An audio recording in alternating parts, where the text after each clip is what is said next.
A fun story from my school years is that when I was about 7 years old, my dad was a high school principal, and he always came home. He brought home lots and lots of boxes with reams of paper. What's a ream of paper? A ream is the collective noun for paper. So lots of paper. So a ream, I think, consists of 500 pages, if I'm not mistaken. 500 sheets of paper is the collective noun would be a ream of paper. So my dad brought home boxes, different types of paper, different textures. I love the smell of paper, the feel of it. Yeah, I just loved it.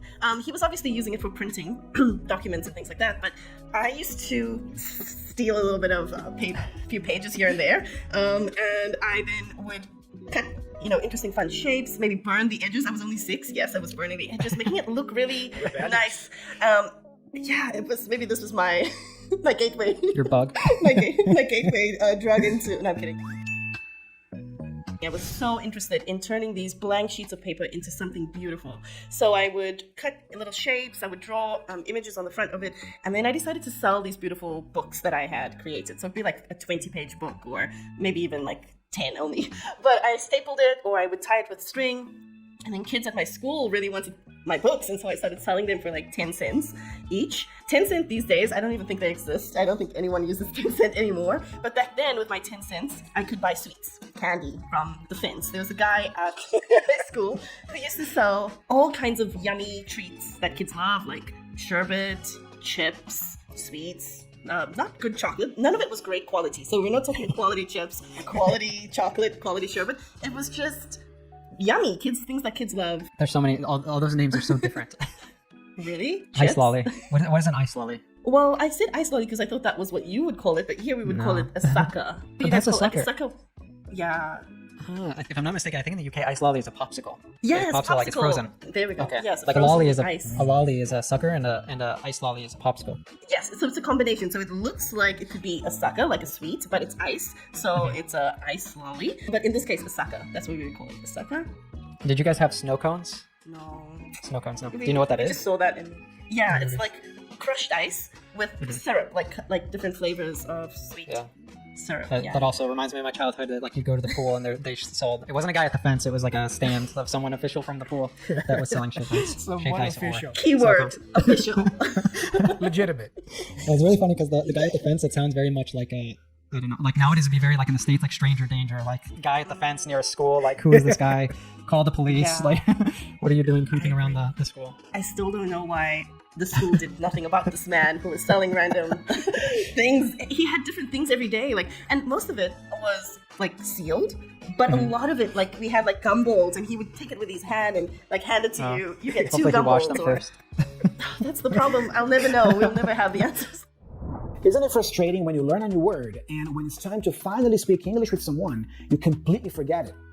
Now, I find that the best solution for this is for you to use the new words you learn as soon as possible in conversation.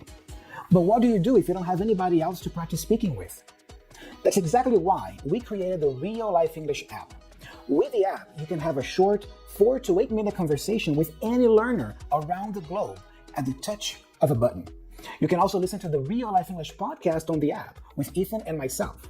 And the cool thing is that we give you an interactive transcript so you can read and follow along the episodes, and some flashcards for you to memorize words faster. And the cool thing is that the app is free to download and try. I'm going to leave the link to the app right here in the description of this video. You can click here to download, or you can go to Google Play Store, Apple App Store, search for Real Life English, and download the app from there. Give it a try. I'm sure you will love it. Now let's get back to the lesson. So you guys never had people selling things at the fence when you guys were kids? Not at the fence, but at the corner, like by the corner of the street, or in front of the school gate, It was actually common, yeah. Do you have like a name for that person? Like a... We do in Portuguese. I would call it, let me see if I can translate that in English to English. Maybe a walking salesman or a walking salesperson. Like a hawker? Yeah. A hawker. Yeah. Is that what you call Not it? walker. Hawker. Like they're hawking their goods. Yeah. Yeah. The Portuguese translation would be that, a walking salesman, something like that. Because you don't have a store or stand. We're walking around, moving around and selling stuff. You are walking or moving. Do you want me to say in Portuguese? Sure. Vendedor ambulante. Vendedor is a salesperson. That's literally Ambulante, salesperson the walking. person who moves around, walks around. Yeah? Here we have, I think it's not a great term. There's like manteros, like it comes from the blankets because they sell goods on blankets, but it's not candy. It's usually like very common, for example, by the beach. There's a lot of them that sell sunglasses, and they're called manteros because they have the mantas is a blanket. Because if the police come, like one of them will signal and they'll wrap everything up in the blanket and like run so that they don't get fined. Oh. But it's maybe not the most PC term, politically correct term for those walking salesmen. Informal traders. Like that's what they're called here. I just realized. So informal traders, you don't have an actual business. It's just like I sell if I want to, when I want to. Unfortunately, this guy, or the guys, it wasn't just one school, guys. Like I always bought sweets from different guys at different schools. They're just like the uncle. We're just always, uncle, can I have 2 packets of chips, please? I mean, I know, Thiago, you and I both, obviously, in our school days, we had people selling candy and other goods outside the school. But these guys selling candy and other goods to kids have been accused of selling candy that is actually drugs, or drugs that look like candy. Or I could even say candy laced with drugs. Oh, what does it mean if something is laced with something? Usually this refers to drugs, right? So if a drug is something's laced with drugs, what does that mean? It means that it is like hidden, like it's covered with drugs in a way that it's not obvious. Like you wouldn't necessarily notice it immediately. So in terms of the candies, this was quite a common thing. And the drug, I feel like you guys might have heard about this, I'm not sure, but the drug is called flakka. It's been said to turn these kids into zombies. So they move like zombies. Zombies are known for having, rage attacks, and these kids would then have these weird outbursts. And it's quite a scary situation. I still don't know if it's true, but it has been reported to be true in our local news, so I don't know. I think Ice-T actually found a news story on this, so maybe we could roll that. Take a look here at what police say they found during a drug bust in South Florida. 2 bags of flakka, but they're designed to look like Sour Patch Kid candies. Yeah, Miami-Dade police tested this bogus candy, discovered it was the dangerous synthetic drug known as flakka. 1 dose can cost as little as $5. Users can be up for days with intense, often psychotic behavior. Many people are sharing this morning on our WPTV Facebook page tonight. Michael, police are worried that this kind of packaging could lure younger users, and it's definitely something parents need to know about. So, do you guys know what Sour Patch Kids are? No, I've only ever seen it in movies, and I really want to try them. I love gummy. They're gummies, right? They're gummies, gummy candies. What is a gummy? A gummy candy is a soft, chewy. It's made of gelatin, I would guess. But the Sour Patch Kids, so they're Sour Patch Kids because it's like a sweet gummy, and it's covered with like we were talking before about you call it sherbet, right? Like the citric acid or something. It's covered in something sour, so it has that sweet and sour thing that like makes you like pucker your lips, right? But yeah, I grew up with those things, Sour Patch Kids. So it's kind of scary, like having them being laced with drugs, There was some interesting vocabulary that she used here. So she mentioned that there was a drug bust where they found these laced Sour Patch Kids, right? What's a drug bust?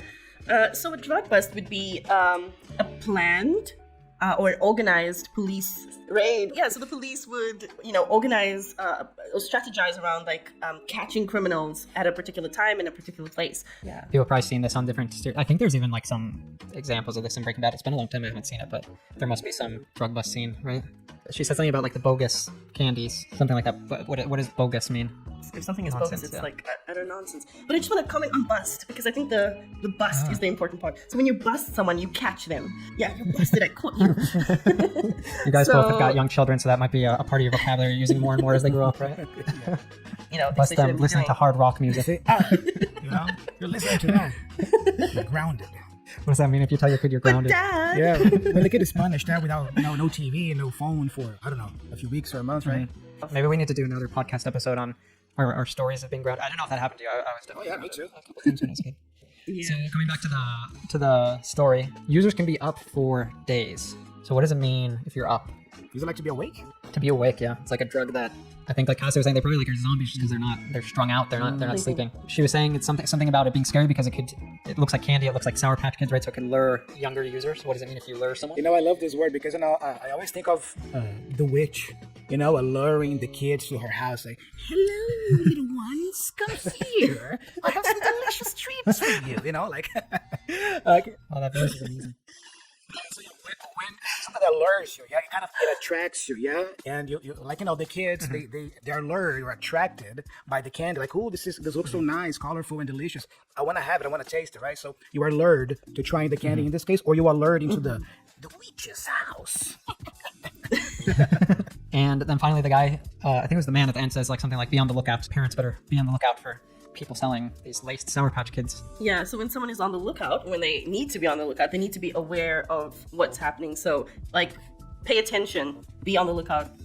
If your kid comes home with some Sour Patch Kids candy, maybe just like check it, take it away from them, have it tested, and then no, I'm kidding. Don't do that. I think in this case, he's just telling parents to be aware, be alert, pay attention to this problem. If your kid had, the candy, and you're wondering why is my kid acting like a zombie, it's probably because of this. A bad batch of Sour Patch Kids. So, like, your guys' stories about, like you were talking about the walking salesman or the uncle selling candies right outside the fence. Like, for me, these are kind of like shocking because, like, in the States, our parents always tell us, like, don't talk to strangers, Hey, so this is the end of this lesson, but if you enjoyed learning English vocabulary and pronunciation with it, you should know that this clip was just a part of an episode of the Real Life English podcast. And we release a new episode every week. So come check it out right now by clicking here on this video.